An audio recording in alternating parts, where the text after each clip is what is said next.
මේ වීඩියෝ එක අහන්න හරි ඔයත් මේ දැන් දැක්කනම් අනිවාර්යෙන් නතර වෙලා එක විනාඩියක් මේකේ තියෙන බලගතු මන්ත්‍රය අහන්න. ඔයාගේ ජීවිතේ ප්‍රශ්න නිසා ඔයා දුක් විඳිනා නම් හෙට දවස ගෙවෙද්දී ඔයාට තේරෙයි මේ මන්ත්‍රය මොනතරම් බලගතුයිද කියලා. කොයි මොහොතේ හරි හිතාගන්න බැරි විදිහට ඔයාට මුදල් හම්බෙයි. ඒ වගේම ආදරයක් නිසා දුක් විඳිනා නම් මේ හැම ප්‍රශ්නයක්ම 100%ක් ඔයාට විසඳෙයි. ඔයාගේ හිතේ තියෙන සීලම් බලාපොරොත්තු ඉටු වේවා කියලා හිතේ විශ්වාසයෙන් ශක්තියෙන් විශ්වමාතාවට දෙවියන්ටත් ස්තුතියි කියලා කමෙන්ට් එකක් තියෙන ගමන් අඩුමතර මේ 5 දිනකටවත් මේ වීඩියෝ එක ෂෙයා කරන්න. ඔයාට සියලු දෙවියන් පිහිටයි.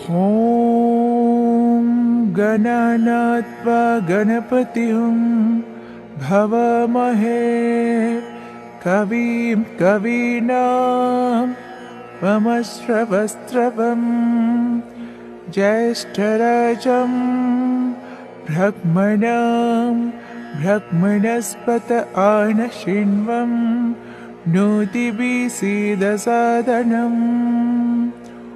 ॐ महागणपतये नमः। ॐ गणनात्वा गणपतिं भवमहे कविं कवीनां वमश्रवस्त्रवं ज्येष्ठराजं ब्रह्मणां ब्रह्मणस्पत आनशिन्वं नोतिभिसीदसादनम्